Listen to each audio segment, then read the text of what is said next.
Les paramètres les plus importants en hydraulique sont le débit et la pression. Le débit détermine la vitesse de sortie du piston.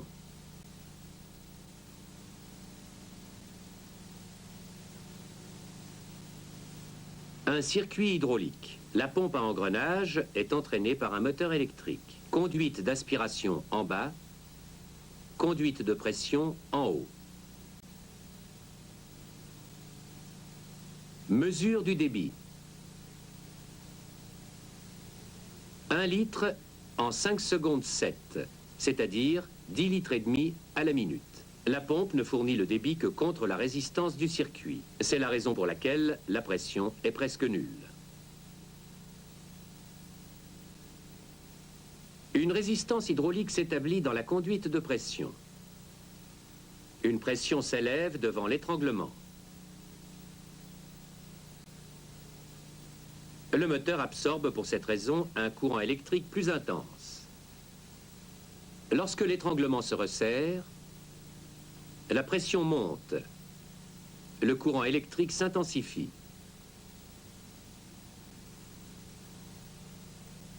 Le débit reste pratiquement constant car la vitesse de rotation de la pompe n'a pas changé.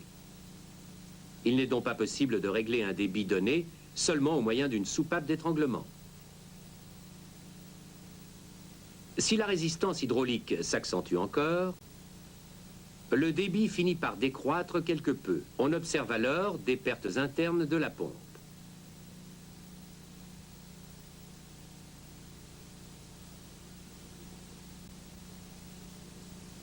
La mesure des deux grandeurs physiques, pression et débit, permet de tracer la courbe caractéristique de la pompe. Celle-ci est légèrement inclinée car le débit diminue quelque peu en raison des pertes survenant à haute pression. Un réglage de débit n'est donc pas possible avec seulement une soupape d'étranglement. Comment peut-on donc contrôler la vitesse du piston ?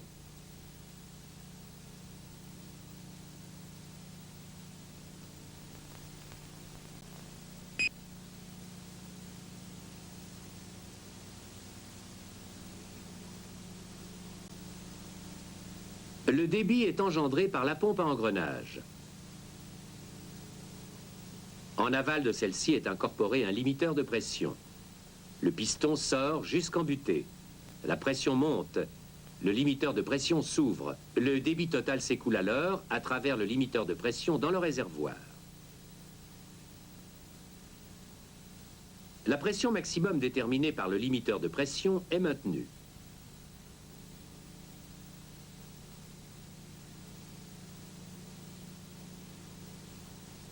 Le débit de la pompe peut se partager en incorporant une valve d'étranglement. Une partie s'écoule à travers cette valve d'étranglement en direction du cylindre. L'autre partie retourne au réservoir en traversant le limiteur de pression. Valve d'étranglement. Limiteur de pression. Part du débit traversant la valve d'étranglement. Part du débit traversant le limiteur de pression. Plus la valve d'étranglement est ouverte, plus la vitesse d'écoulement est élevée.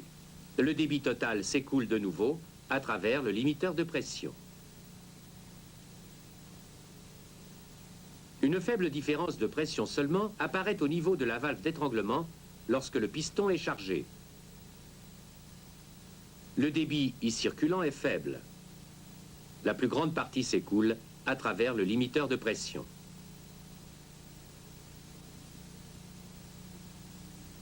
La répartition de débit permet d'influencer la part du débit du cylindre.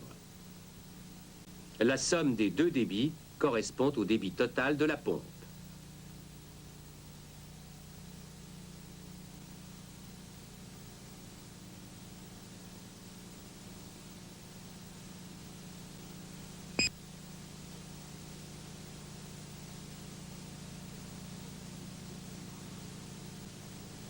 La pression diminue continuellement à l'intérieur des conduites hydrauliques.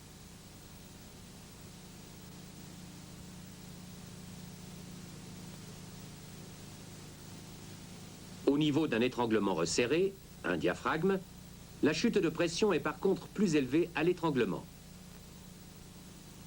De tels étranglements sont situés pour la commande en de nombreux points du système hydraulique. La chute de pression est d'autant plus grande que la vitesse de l'huile est élevée.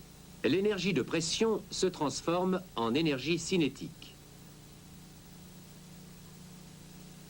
La pression diminue donc au niveau de l'étranglement. Après celui-ci, la pression remonte à nouveau, car la vitesse d'écoulement diminue. On aperçoit très distinctement au niveau des étranglements que de l'air est dissous dans l'huile. Cet air est naturellement indésirable. La vitesse d'écoulement augmente. La pression chute dans l'étranglement. Presque tout l'air se dégage de l'huile. Les petites bulles disparaissent à nouveau à une faible vitesse d'écoulement. En résumé, les pompes hydrauliques fournissent un débit. Le piston se déplace sous l'influence de ce débit.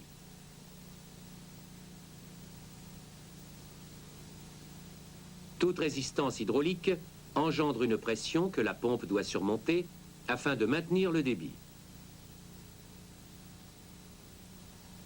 La valve d'étranglement et le limiteur de pression rendent possible une répartition du débit.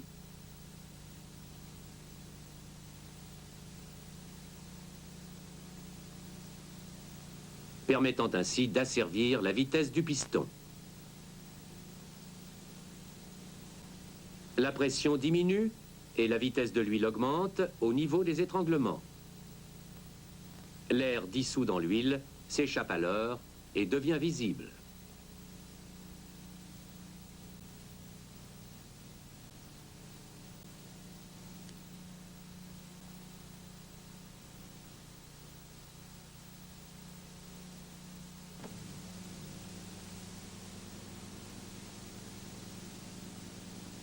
Lorsqu'un vérin différentiel est alimenté par un débit constant, la vitesse d'avance est plus faible que la vitesse de retour.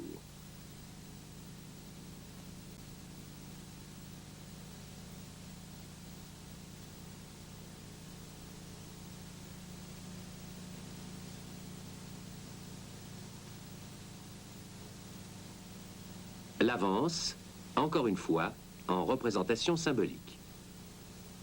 Donc, avance lente, retour rapide.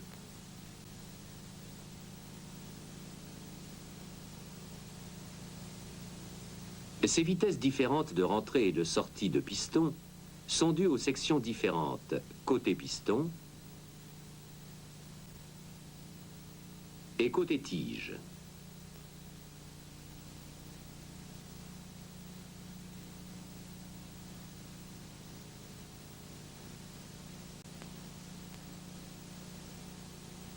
Les rapports entre les forces et les pressions exercées des deux côtés du piston d'un vérin différentiel sont déterminés par le diamètre de la tige. Le diamètre de la tige détermine également un rapport bien précis entre la surface du piston et la surface annulaire de la tige. Voici la surface du piston. Voici la surface annulaire de la tige. Le rapport entre la surface du piston A1 et la surface annulaire de la tige A2 est de 2 à 1. Donc, A1 à A2 égale 2 à 1.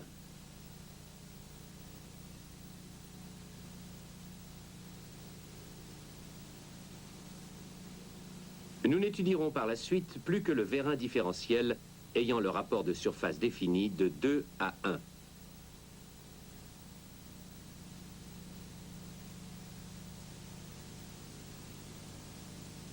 Voici le symbole du vérin différentiel selon ISO 1219.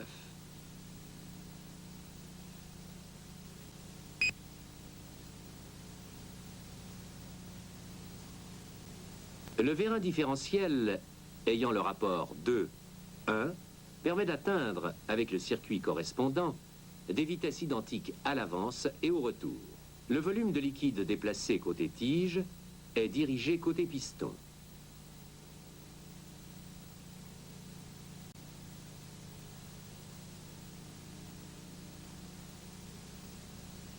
La part de volume colorée ici en jaune est inversée. C'est la raison pour laquelle ce circuit est aussi appelé circuit de renversement. Le piston rentre à nouveau en inversant le distributeur 3-2. Comment est-il possible que le piston puisse sortir? Au démarrage, la même pression s'élève partout dans le système de conduite et sur les deux côtés du piston.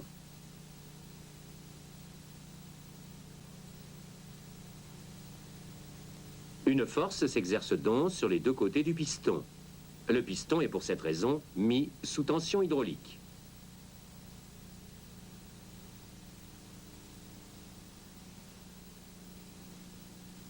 Par suite de la différence de section, un excédent de force apparaît côté piston dans le sens sortie. Le piston sort et rentre à nouveau à la même vitesse après l'inversion. Pour quelles raisons les vitesses d'avance et de retour sont-elles identiques?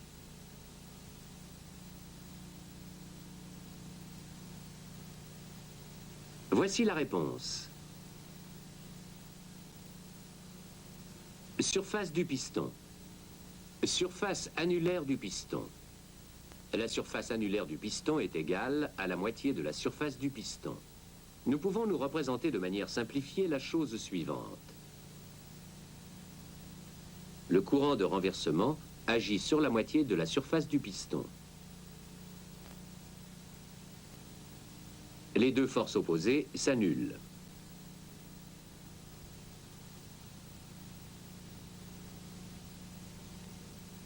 Le volume refoulé côté annulaire du piston remplit la moitié de la chambre du vérin côté piston.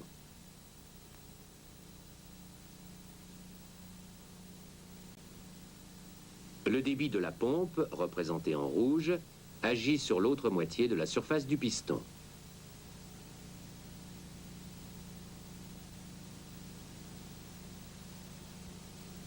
Les vitesses de rentrée et de sortie du piston sont déterminées uniquement par le débit de la pompe.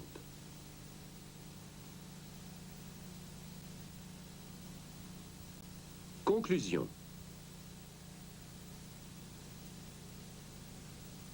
Étant donné que les deux surfaces sur lesquelles agit le débit de la pompe sont identiques, les vitesses doivent être aussi identiques.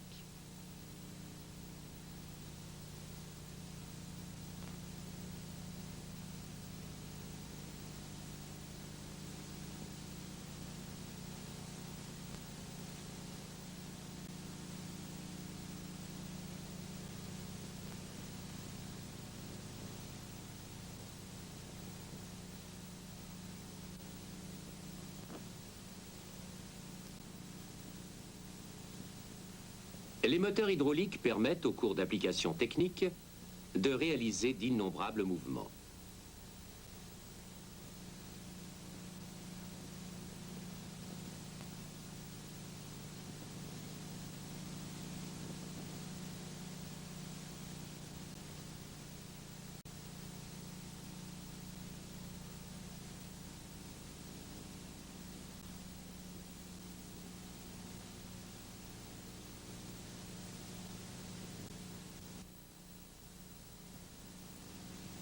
Les moteurs hydrauliques sont alimentés en liquide sous pression à partir de pompes.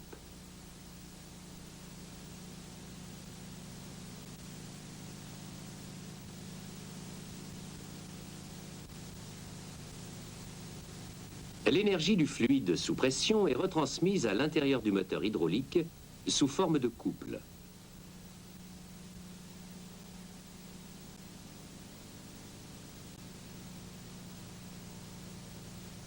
Le liquide sous pression en provenance de la pompe exerce une force sur plusieurs pistons du moteur hydraulique.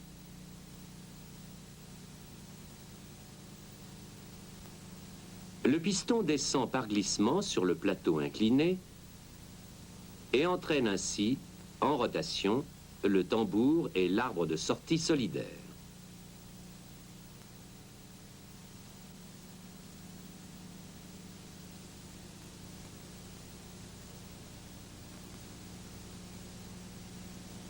La force F est la résultante d'une composante normale Fn agissant perpendiculairement au plateau incliné et d'une composante tangentielle Ft.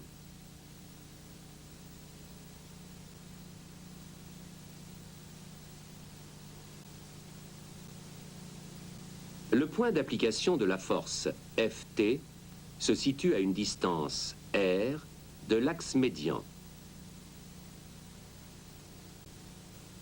Cette force engendre de ce fait un couple de rotation MD égale Ft par R.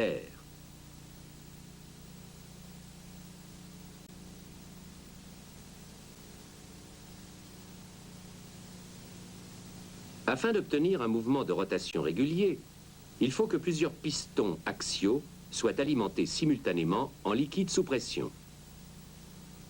Un plateau de commande fixe, possédant deux ouvertures en forme de haricot, est placé de telle façon que le liquide sous pression ne puisse agir que sur les pistons glissant sur le plateau incliné.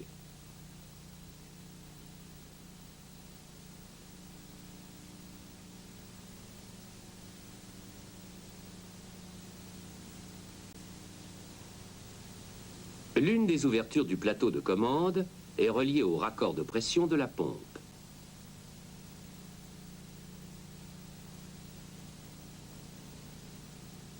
Les pistons alimentés sous pression fonctionnent en regard de cette ouverture.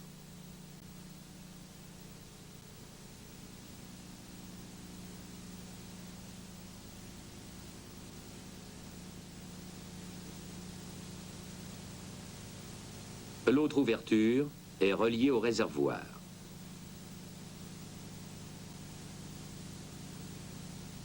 Le tambour entraîné en rotation oblige les pistons à se déplacer le long du plateau incliné. Le liquide déplacé arrive alors au réservoir à une pression nulle en passant par l'autre ouverture du plateau de commande.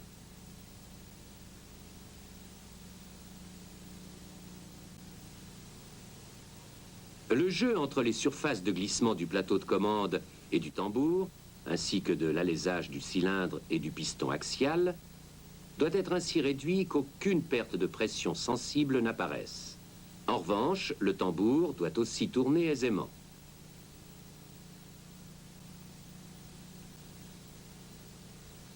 C'est la raison pour laquelle une certaine quantité de liquide sous pression s'échappe toujours d'entre les zones de contact.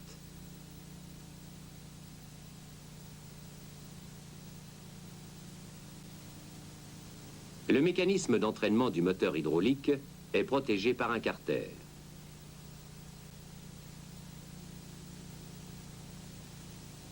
Le volume de ce carter est rempli par les fuites de liquide.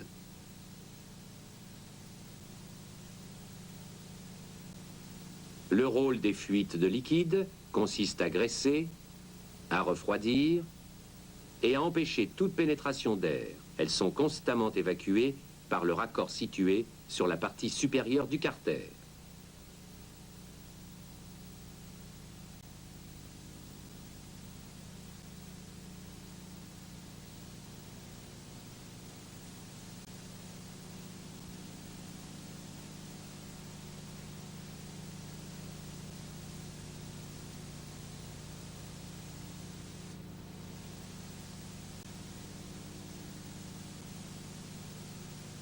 Résumons. Les moteurs hydrauliques délivrent un couple de rotation sous l'effet d'un liquide sous pression.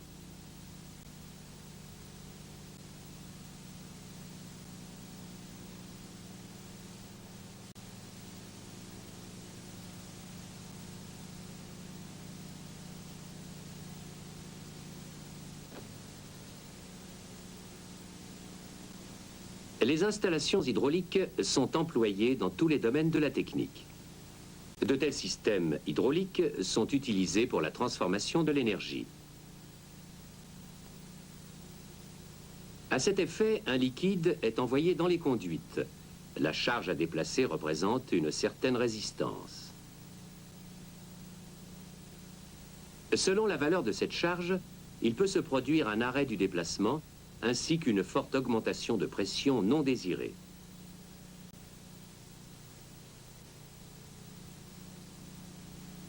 Pour cette raison, chaque système hydraulique est équipé normalement d'un limiteur de pression. Ce limiteur de pression détermine le seuil de charge d'un système hydraulique.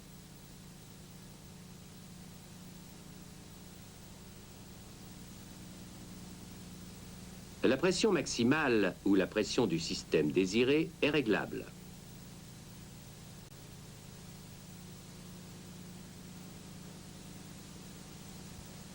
Un ressort exerce une poussée F sur la surface d'ouverture du limiteur A. La pression P appliquée sur le côté opposé correspond donc à une force F agissant sur une surface A. Donc P égale F divisé par A. Un ressort de 100 N appliqué sur une surface d'ouverture du limiteur d'1 cm². Résiste à une pression de 10 bars. Un ressort plus puissant admet une pression de système plus élevée.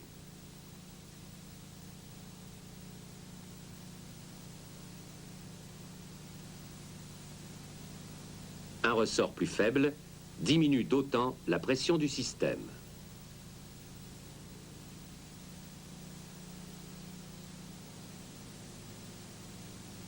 Un vérin à double effet est piloté ici par un distributeur 4-3 ouvert en position neutre. La pression de système est réglée par le limiteur de pression. En circuit ouvert, le manomètre n'affiche aucune pression car il n'y a aucune résistance. Le distributeur est actionné. Le piston se déplace. Le débit de la pompe est dirigé à travers le limiteur de pression.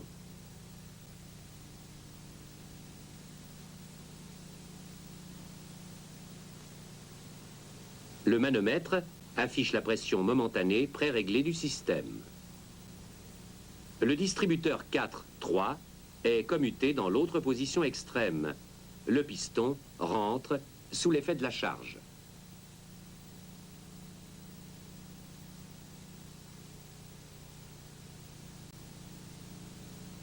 Le manomètre indique la pression de travail nécessaire.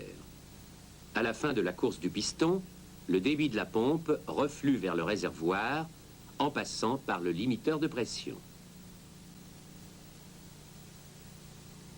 Le piston étant rentré, la pression totale s'élève à nouveau dans le système.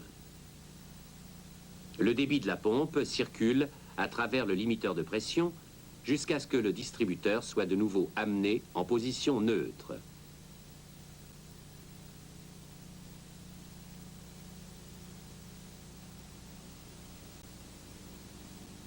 Les limiteurs de pression à effet direct présentent certains inconvénients. Ils n'admettent pas de grand passage. Une large ouverture rendrait nécessaire l'emploi d'un ressort surdimensionné.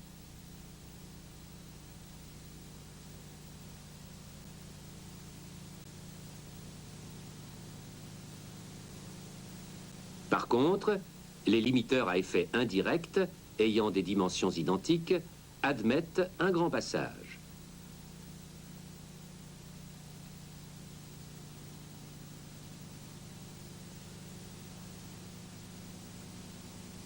Le raccordement.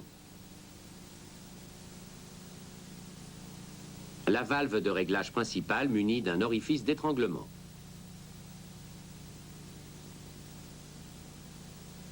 Le distributeur pilote. Le retour au réservoir. Dans un fluide au repos, la pression est partout la même. Donc la pression P1 avant l'étranglement est égale à la pression P2 après l'étranglement.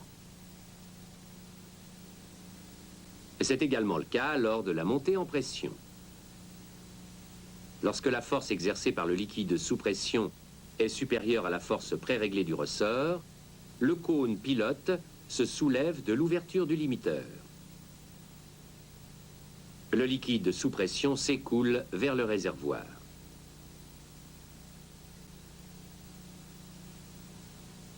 La pression P2 chute en aval de l'étranglement. La différence de pression résultante commande le soulèvement du cône principal. Le débit de la pompe traverse le limiteur de pression ouvert pour arriver au réservoir. Lorsque la force de rappel de la valve de commande principale est prédominante, dans le cas de faible pression de fonctionnement, le cône pilote principal se referme. En cas de léger coup de bélier, seul le cône pilote s'ouvre.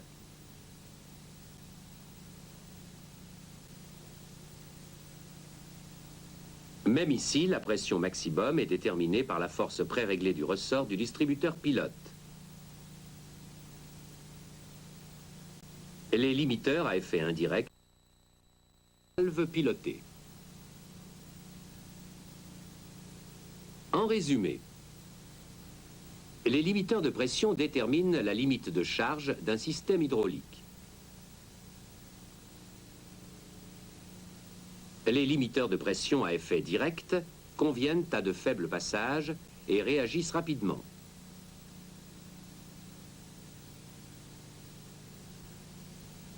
Les limiteurs de pression pilotés ou à effet indirect sont employés dans le cas de passages importants.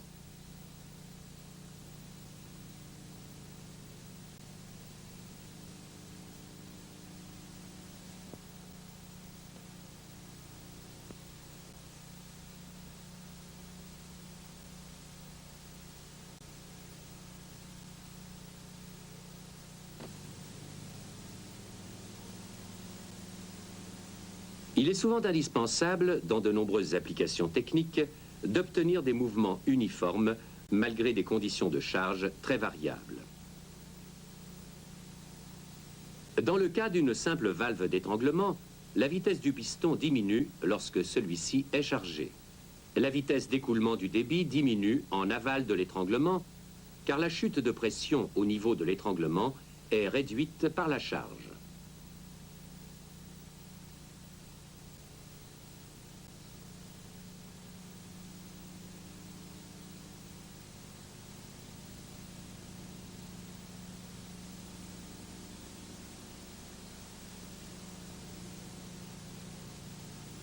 Afin de conserver un débit constant, on utilise un régulateur de débit. Vous apercevez ici un régulateur de débit à deux voies. Cette dénomination s'explique par la présence de deux orifices de raccordement sur l'appareil. Un clapet anti-retour assure un refluement non étranglé. Le distributeur 4-2 commute.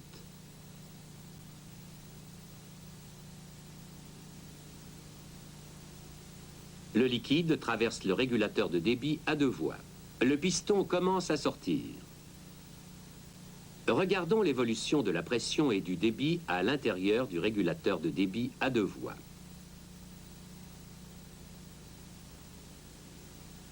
Le liquide sous pression s'écoule à travers l'étranglement réglable S1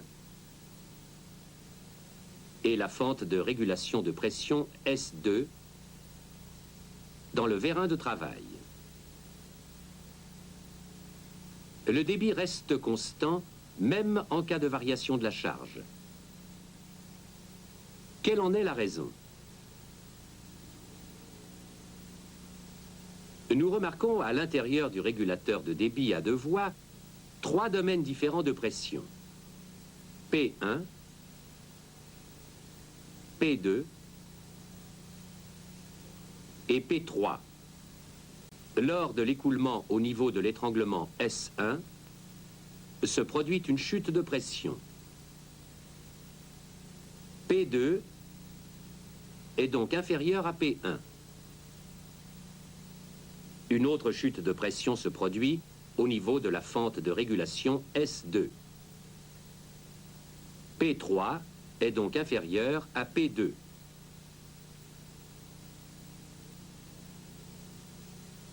La condition préalable d'un débit constant est une différence de pression constante ΔP au niveau de l'étranglement S1. Cette différence de pression constante est définie par la structure du régulateur de débit. En voici l'explication. Le piston régulateur de pression se trouve en équilibre dans l'écoulement.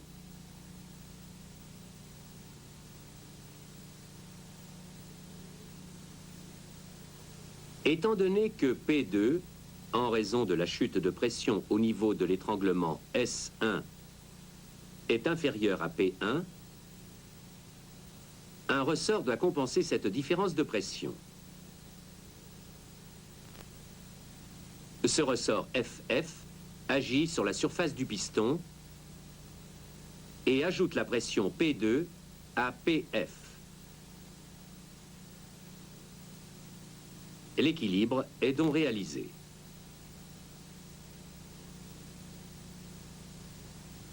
P1 égale P2 plus PF. Sous une forme mathématique, nous obtenons P1 moins P2 égale PF ou delta P. Delta P est égal à la force du ressort FF divisé par la section A. Exemple de calcul de la différence de pression delta P. Nous disposons d'un ressort de 40 N agissant sur une surface d'1 cm². Delta P vaut dans ce cas 4 bars. Delta P de l'étranglement est donc transformé par la constante du ressort en une constante de soupape. Le piston de réglage retrouve chaque fois sa position d'équilibre en dépit de charges différentes. Mais cela suppose une chute de pression constante delta P en S1 et par conséquent un débit constant au niveau de l'étranglement.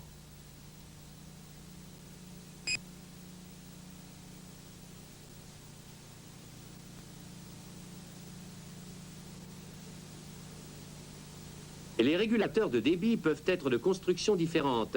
Ainsi, par exemple, le piston régulateur de pression peut se trouver également en amont de l'étranglement réglable. Afin de surmonter plus facilement les forces de frottement d'ajustement, les surfaces actives du piston régulateur de pression ont été augmentées par l'emploi d'un piston différentiel.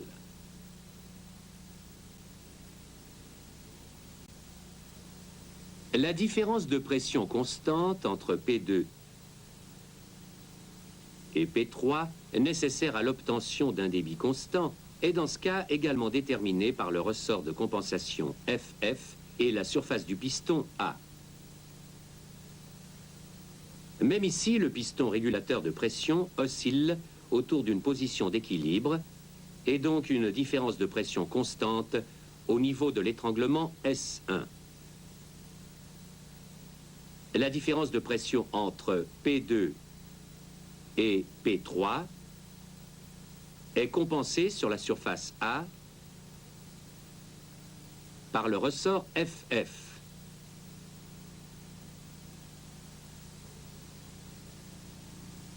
En résumé,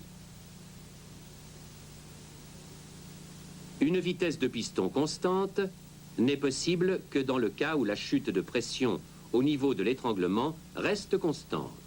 Les régulateurs de débit satisfont à cette exigence. Pour que le piston régulateur alimenté sous pression par deux côtés reste en équilibre, la pression plus faible en aval de l'étranglement réglable est renforcée par un ressort. La différence entre les pressions en amont et en aval de l'étranglement équivaut à la pression engendrée par le ressort. La différence de pression delta P est égale à la force du ressort FF divisé par la surface A. Tant que le piston de réglage se trouve en équilibre, il existera aussi une différence de pression constante. Celle-ci entraîne un débit constant et par conséquent une vitesse de piston constante.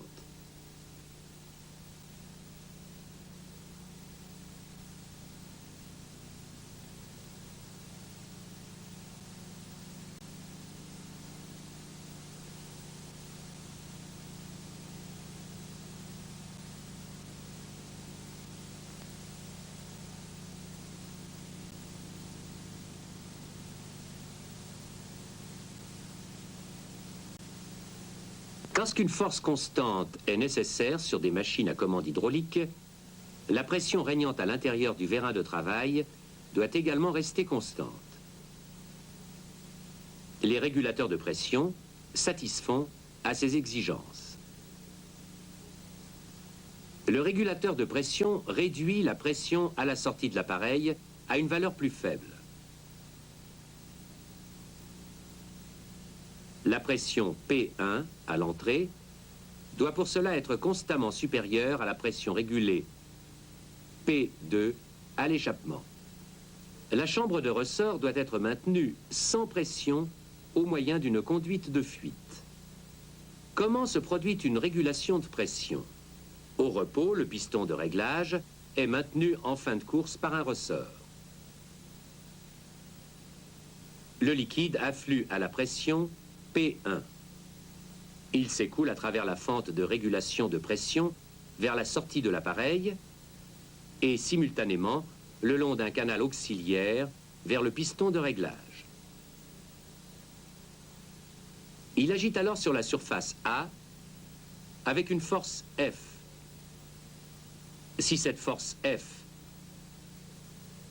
est supérieure à la force du ressort FF, la fente de réglage se resserre jusqu'à ce que les deux forces F et FF s'équilibrent.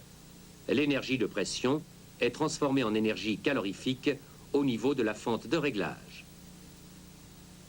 La pression P1 chute à la valeur P2. Lorsque la pression P2 augmente sous l'influence d'éléments extérieurs, par l'intermédiaire de la surface A, la force F augmente aussi. Le piston de réglage comprime quelque peu le ressort. La fente de réglage se resserre. La chute de pression s'accroît. P2 chute jusqu'à ce que les forces F et FF s'équilibrent.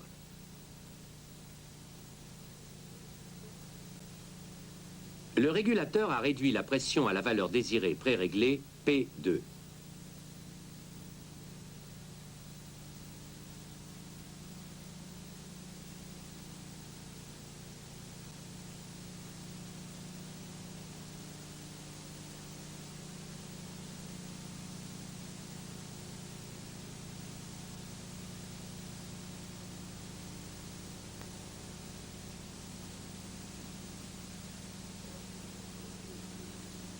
Lorsque la pression P2 chute sous l'influence d'éléments extérieurs, la force F diminue également. Le ressort repousse le piston de réglage et la fente pilotante s'ouvre. La chute de pression est réduite.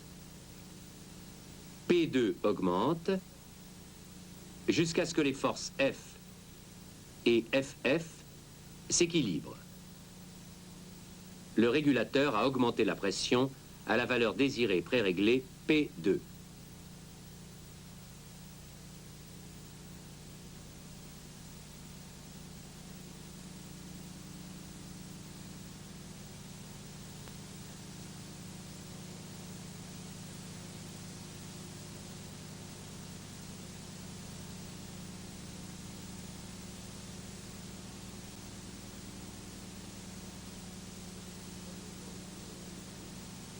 La pression désirée P2 peut se régler à l'aide d'une vis de réglage.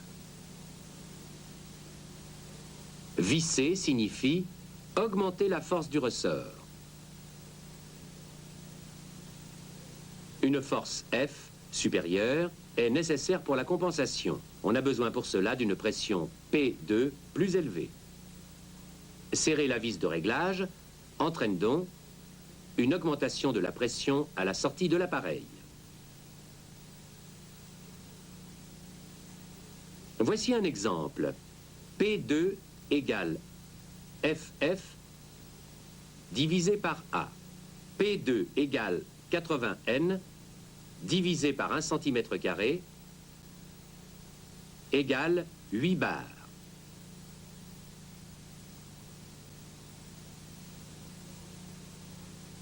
Si en serrant la vis de réglage, on augmente la force du ressort à 120 N, P2 égale alors 120 N divisé par 1 cm² égale 12 bars.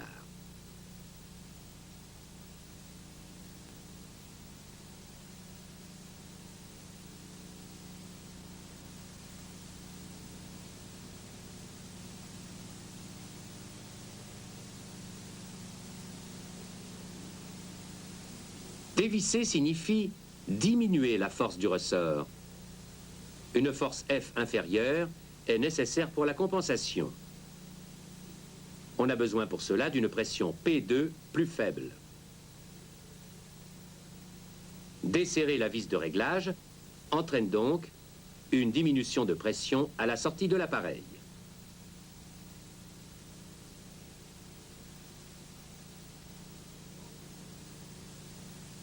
En résumé, les régulateurs de pression maintiennent la pression à une valeur constante en dépit des variations des éléments extérieurs. Les fluctuations de pression déclenchent la régulation. Lorsque la pression à régler augmente à la sortie de l'appareil, la fente de réglage se resserre par suite de l'augmentation de la force F. La pression P2 redescend alors à la valeur de réglage. Lorsque la pression à régler diminue à la sortie de l'appareil, la fente de réglage s'élargit par suite de la réduction de la force F. La pression P2 remonte ainsi à la valeur de réglage, car la force du ressort FF et la force F se sont équilibrées.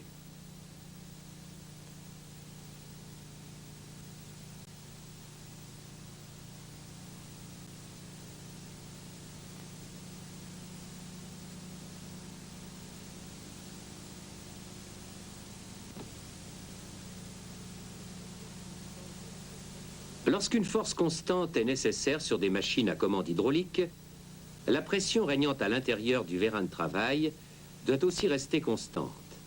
Les réducteurs de pression satisfont à cette exigence. Les réducteurs de pression sont également appelés régulateurs de pression.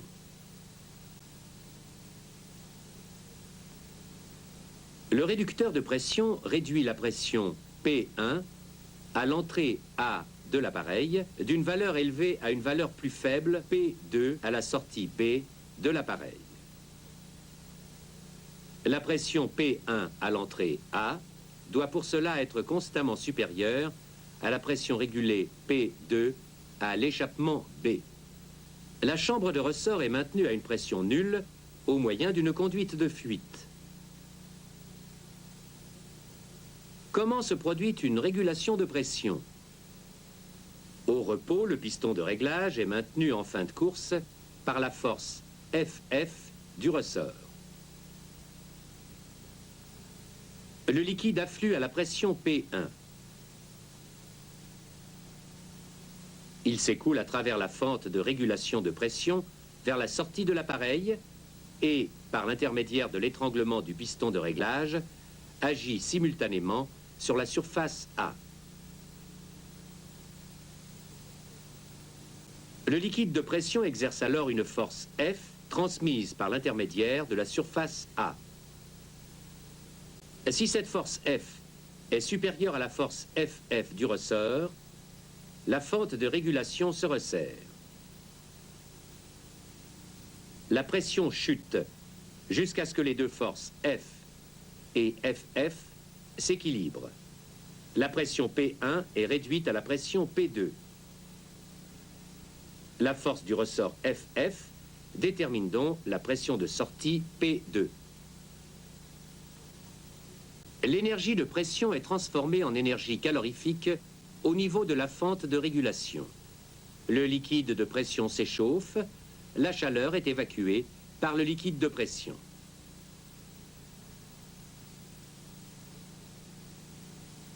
Lorsque, sous l'influence d'éléments extérieurs, la pression P2 augmente, la force F transmise par la surface A augmente également. Le piston de réglage comprime quelque peu le ressort. La fente de régulation se resserre. La chute de pression s'accroît. P2 chute jusqu'à ce que les forces F et FF s'équilibrent.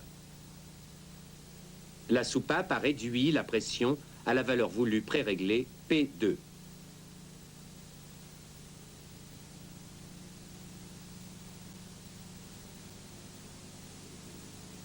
Lorsque la pression P2 chute sous l'influence d'éléments extérieurs, la force F diminue également.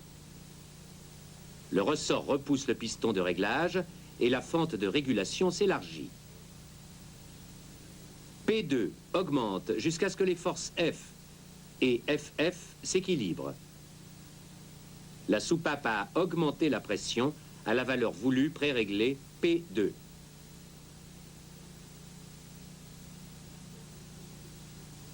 Lorsque la pression P2 dépasse, sous l'influence d'éléments extérieurs, la valeur P1,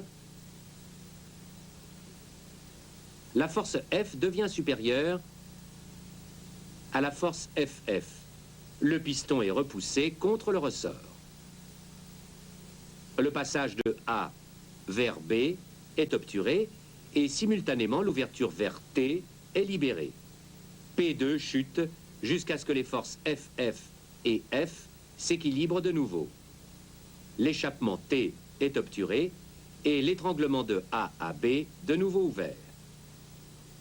Encore une fois, augmentation de pression P2, déplacement du piston. Le coup de bélier est affaibli par l'intermédiaire de T.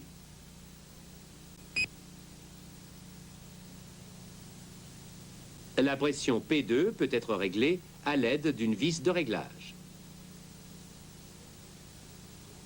Visser signifie augmenter la force du ressort.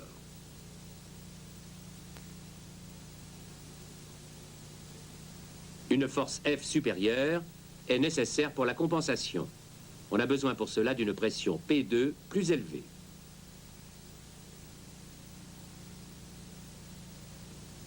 Serrer la vis de réglage entraîne donc une augmentation de la pression P2 à la sortie B de l'appareil.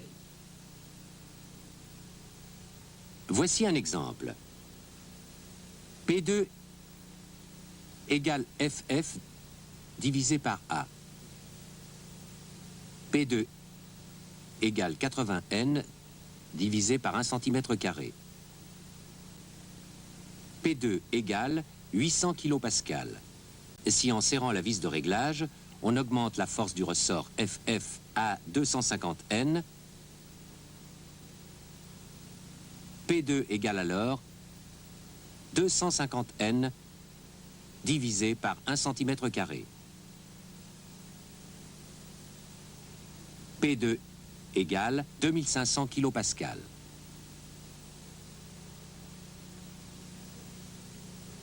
Dévisser signifie diminuer la force du ressort. Une force F inférieure est nécessaire pour la compensation. On a besoin pour cela d'une pression P2 plus faible.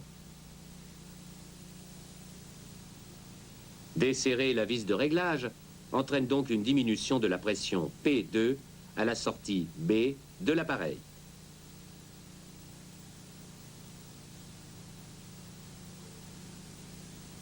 En résumé, les réducteurs de pression maintiennent la pression à une valeur constante en dépit des variations des éléments extérieurs. Les fluctuations de pression déclenchent la régulation. Lorsque la pression à régler P2 augmente à la sortie B de l'appareil, la fente de régulation se resserre par suite de l'augmentation de la force F. La pression P2 redescend alors à la valeur de réglage.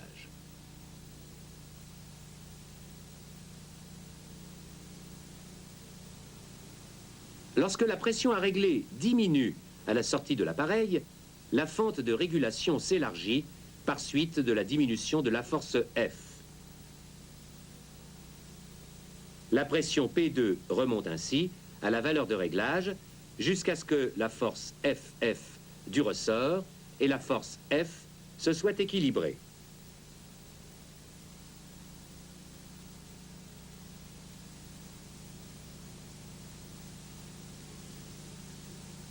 En cas de coup de bélier en provenance d'un récepteur, l'échappement T est libéré et la pression P2 réduite jusqu'à ce que les forces FF et F se retrouvent en équilibre.